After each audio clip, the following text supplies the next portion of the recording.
Hello and welcome to the Good Leader podcast. I'm Will van der Hart. And I am Will James. And it's fantastic to have you with us today. We're really excited because we have Julia Inman, now Julia Strachan, on with us. And Julia, we've been friends for years, but you've got a long career in the media and you've achieved some amazing things. Also, I'm delighted to call you a dear friend. Yeah. And so welcome. It's great to have you here. Thank you. It's so nice to be here. And you've joined Old friend and new. Yes, and you've joined us. Just tell us a bit about where you live and. Yeah, so I was such a London girl. Loved my London life, but then I got married when I was 40. Well, I met Nigel at 39. And then COVID ripped our big HTB wedding. And then I moved to Jersey, had a lockdown wedding. And yeah, I love living on this little rock in the Channel Islands. Fantastic. Well, thank you. We're delighted that we could tempt you over to join us on our podcast. And I guess there's so many things we could cover today. Yeah. But one of the things I absolutely love about you is your ability to bring incredible infectious energy to pretty much every environment. Sometimes you talk about someone who can come into the room and change the energy completely and lighten it and brighten it. And I think you are probably the epitome of that person. But I also know you well enough to know that doesn't come without cost. Your career in the media, I think it was Sky, and you've been a sports pundit. You've also, achieved personal kind of notoriety, you could say, by rowing across the Atlantic in your crew of 4. So you're a personal sportswoman. You're also presented in that world, and you represented a number of different media areas. We want to press into that today because leaders who are engaging with this podcast are often asking those big questions like, how do I bring my best to any environment? And I want you to just say a bit about, to start off with, how did you kind of find the gift, and then how did it first manifest itself in a leadership arena? Yeah, I think the thing that springs to mind is that passion is infectious. And I came back to my faith at 27 through the Alpha course and was a prodigal for a good 10, 11 years. And I was amongst this community of, I lived very much for me, myself and I was climbing the career ladder, wanted all the nice things. And actually, it was really because of coming back to my faith and being amongst this community of, I was like, wow, not just spectators, but participators, people my own age getting plugged in, changing the world, whether it was locally or globally. And for the first time in my life, I was available to be disturbed, and I wasn't just moved, but moved to action through this injustice of fighting human trafficking. And it was this God-given passion that maybe it was there before. I think I'm a born encourager. I'm a born optimist, sometimes to my detriment, as you know. And I am glass half full by nature and default, but I think when there's this God-given passion, just in this adventure for 10, 11, 12 years, 13 years now, it's infectious. And I think that is God-given. And you can ask for it if you don't have it. I don't think I had that passion before. Okay. Yeah. It's amazing to hear that that's such almost like a spiritual journey. Yeah, yeah. And talk us a little bit through what you did. Obviously, you described that, the faith, how the faith changed. I know you're very instrumental in the anti-trafficking movement. Subsequently, you described kind of living for me, myself, and I. Just talk a bit about that season in terms of professionally. Yeah. What did that look like? I mean, look, I was single. Singleness is such a gift in many ways. You could put your head on the pillow and not worry about anyone else. I was able to do things that I think would be arguably, now that I am married with a little one and my bonus babes, it would be, I just don't know how I would have had the capacity to do that. I think time was the gift that I had. I've totally forgotten your... And let's talk a bit about leadership at Sky. And Yeah. So yeah, that was an amazing season. I learned so much. I had I think because of the row, I was able to knock on so many doors at Sky, and my immediate boss, had it not been for her, believing in what I was doing whilst I was passionate about the career ladder. There was also this parallel passion for fighting slavery that they appreciated and wanted to champion me in. So actually, if you have people who believe in what you're doing, they make a way. So she would make a way that I could go and speak there, here, there, and everywhere. And I really admired that, because you can be put up barriers for, did it make me a better employee at Sky Sports News? I think it did, when I was able to pursue other passions as well, which complemented. I had a charity, Sport for Freedom, for a while. So it just worked so well together. And one, would open doors for the other. And I think I was a better employee by being allowed to go and pursue this passion as well. So I've seen leadership of those who were barriers for my, passions. But then Jules, my immediate boss, she just championed me. She got alongside me. She helped me. She helped with events and all these things. So to have a boss who champions what you're doing and your passions are was really refreshing, and felt like such a blessing and a gift. Wow.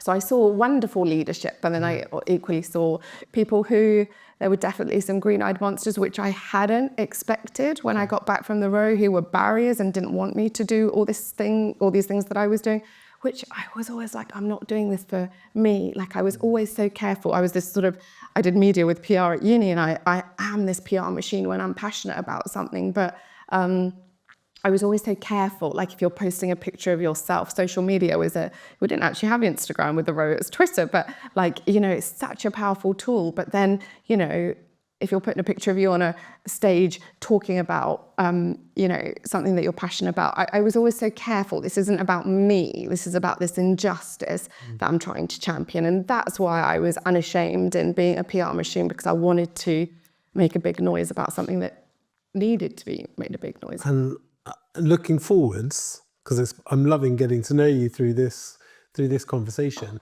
What are your ambitions over the next few years in terms of the change that you're seeking to contribute to and unlock? So, Will, I definitely, if you talk to me about social justice, my heart just comes alive.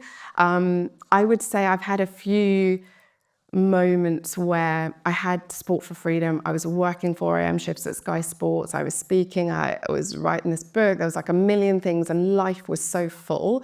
And I was sort of burning out. And in those moments, or pre those moments, ideally, if you can, before getting to that point, I would go and speak to my mentors, my leaders. So Christian Guy is this amazing guy, Lord Hastings, Michael Hastings. Those were two people that I would go to, that I would ask, okay, so what next, to get their wisdom. And I became a mum. I got married at 40, had Brave, our son, the day after I turned 42. So I was quite a late bloomer, having a babe. And I call it my passionometer. It was 110 on max, turbo, and it went to 0. And do you know what? I'd say he's 3 years old now. I would say it's only just coming back. And it has been astounding to me, because I thought that I would always be this working mum. I'm never going to be just a stay-at-home mum, and that is such a myth, because or such a derogatory thing to say just a stay-at-home mum. When people say I'm just a stay-at-home mum, I actually correct them. And just, I wouldn't say it's been an unseen or hidden season, but it's just been a quieter season, which I've had to surrender to. And I'm not this sort of baking natural mummy that I'm so in awe of those who are. But I'm now, that passionometer is going up. So, I spoke to Will the other week saying, Will, can I just have some time to dream and think about what my next steps might be? And I'll go to my 2 other people that I often go to as well and think about that. And one of the things that Will sort of said is, Julia, you've spent the last 10 years, 12 years, sharing your sort of dreaming and doing story. And maybe now it's a time, through comms, communication, you can help others realize their dreams. So maybe something along those lines, along with social justice. I want to get my sleeves rolled up and get my hands dirty. It's that makes me passionate. That's what makes my heart come alive. One of the things that strikes me in this conversation, and I'm thinking of people who might be listening, is that to go from, in a sense, one identity or living in one identity, and then having such a significant shift in the kind of identity you're inhabiting for that period, other people may feel, gosh, that's really challenging to go from that kind of before and after. And how do you know yourself, and how do you think about yourself, and what do you take confidence in? What have you found helpful during that period to stay confident and to stay feeling like you're in touch with yourself? I think, Will, a lot of my identity came in what I did. It was always like, oh, you're the girl who rode, or, but actually, and all the anti-trafficking work, and that's wonderful. But actually, I've had to really find where my identity comes from in this season, and it's not in what I do, and actually ploughing and investing in that secret place with Brave and my 3 bonus babes who I adore. Like, I effectively moved whilst Jersey is part of the UK. Like, it feels like you're a plane rider where I'm not in this mix of London life anymore. I think I've had to really intentionally work hard, which I think I feel like I fail all the time, but just to maintain friendships. Like, I just thought I'd be able to hop over all the time. But with a baby and a toddler, it's just been so much harder.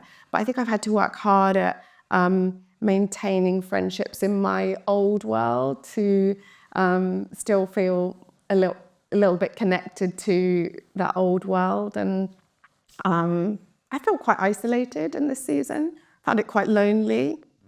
Found it really hard. But I got married, inherited my bonus babes, but to plough into that in this quieter season has been gold. And we're reaping the dividends as a family because we did so. And I think for me, sort of giving up my job at Justice in Care, officially I still am an ambassador for them, but to really invest in our family unit, it has been wonderful. And do you feel like you've almost felt yourself changing in that space? Is it too early to tell, or? Oh, I think I'm a different person from 5 years ago. I could write a book on what I've learned in becoming a stepmom, in maybe getting married in your 40s, having a baby later. You have the wisdom, I think, but the energy levels have been tough. We tried to have another baby. We did IVF. That was a big journey, tough journey, but one that I had peace, that I feel blessed with. Like Will said to me, Julia, when we chatted, Julie, if I said to you 5 years ago, going to meet the guy of your dreams, you're going to, get these 3 bonus babes and you're going to have your own baby boy, you'd have done cartwheels. And I'm like, you are bang on. And I always look at, I guess this is the optimist, but I always look at what I have, not what I don't have. And that was the same in singleness. I got to a place of contentment of looking at what I had and not what I didn't have. And I got to a place that, you know what, Lord, if it's just you and me, we're good. And I'm so happy to have got married, and it's so wonderful. But I think similarly with not being able to have another baby, I've just got to a place of, I just trust God. And are there wonderful adventures for me ahead? Without a doubt. Are our better days ahead of us? Is the road the peak? Like, is that the best thing that's ever going to happen? No way. I hope there's jolly 10 more million rows ahead that I can help change the world in. This is such a helpful conversation. So many, and Julia, we just want to say thank you for just being vulnerable. I think, again, the many people watching this, seeing you, seeing how you present yourself, everyone thinking, for this person, life is easy. And just the assumption often around people who are in the media or celebrity limelight is a bit of the presumption is everything is good and nothing is hard, and it just really strikes a chord with me.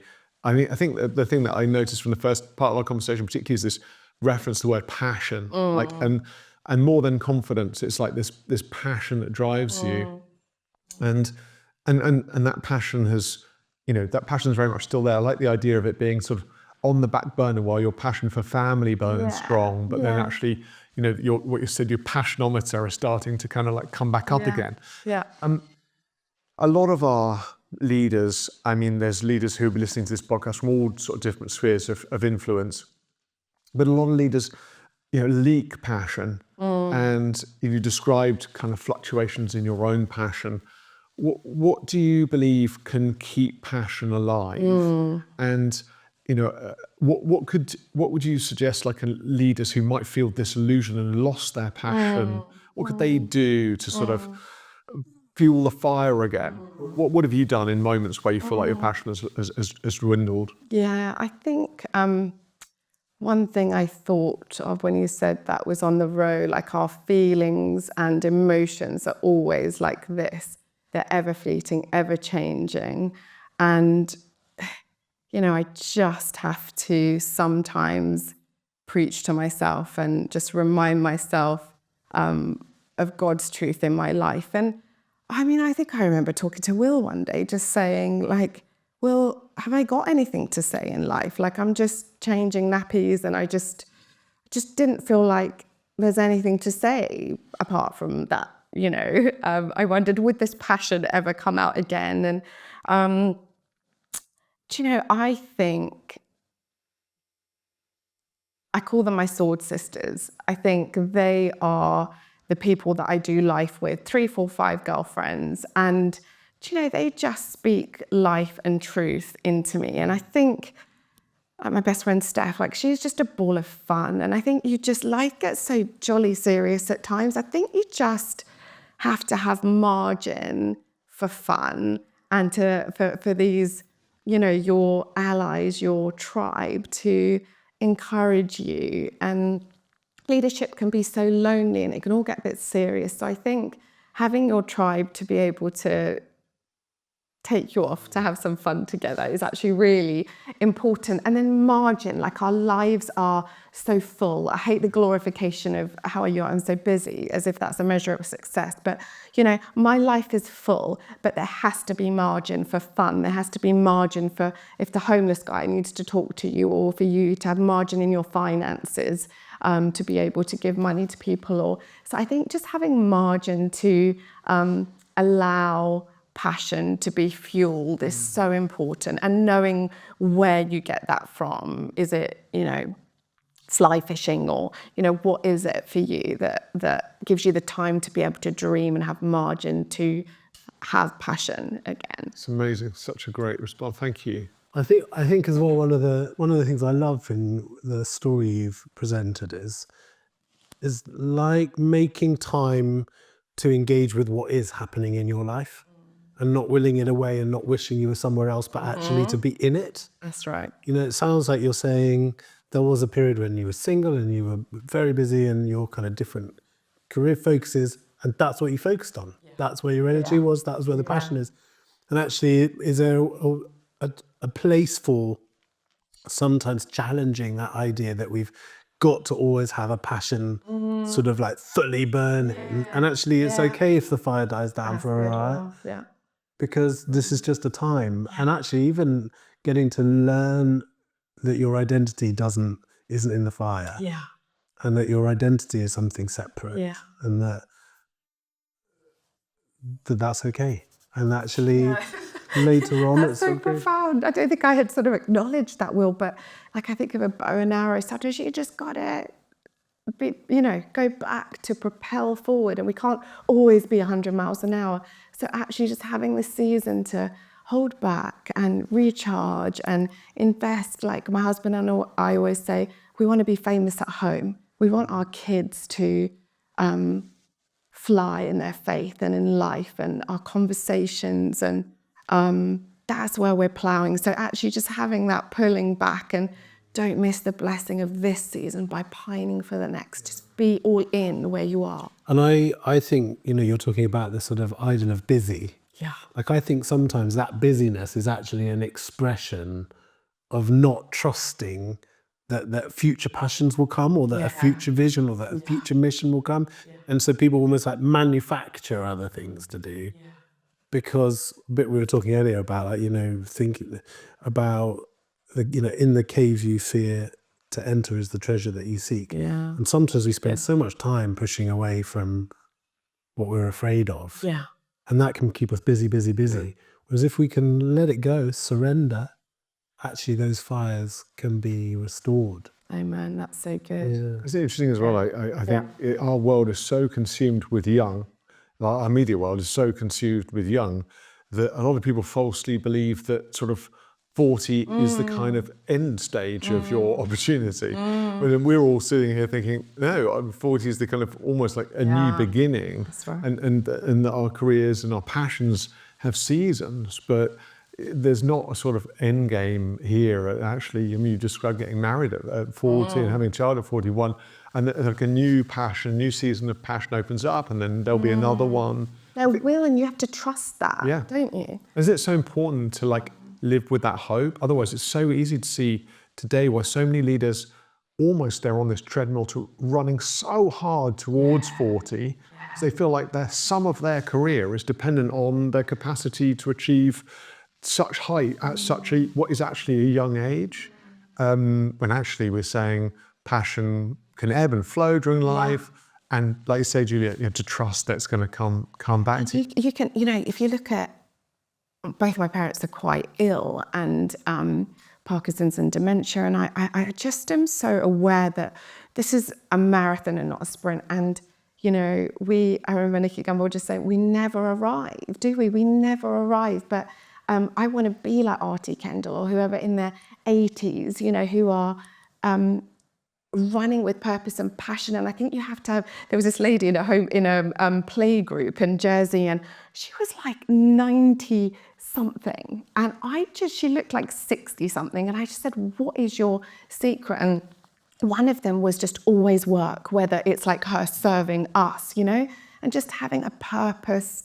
driven, filled life. You've just, like, life can just become smaller, and I just am so aware that I want to be in my 80s living for a purpose, and it ebbs and flows. And I think knowing that you can't just be this 100 miles an hour. I could have been what I was 10 years ago, that intensity, I mean, I'd have just burnt out. So just knowing the seasons and trusting that actually you can have probably 2-3 different careers, right, in your time. Amazing. Julia, it's been an absolute pleasure to share this time with you. And I feel like, do you feel energized as well? I told you, when you spend... Let's go climb Everest now. You sit with Julia, you're suddenly like it's late in the afternoon, suddenly feeling strangely pumped and kind of ready to go. Book Julia for an afternoon. Yeah, we need to keep her on the afternoon slots, like re-imbibe the energy. Thank you so much for being with us today on the Good Leader podcast. It's been our joy to have Julia Strachan here with us, and we hope you really enjoy this edition and feel passion again in your leadership. I'm Will van der Hart. I'm Will James. And we can't wait to see you again on the Good Leader podcast. Take care. Have a great day.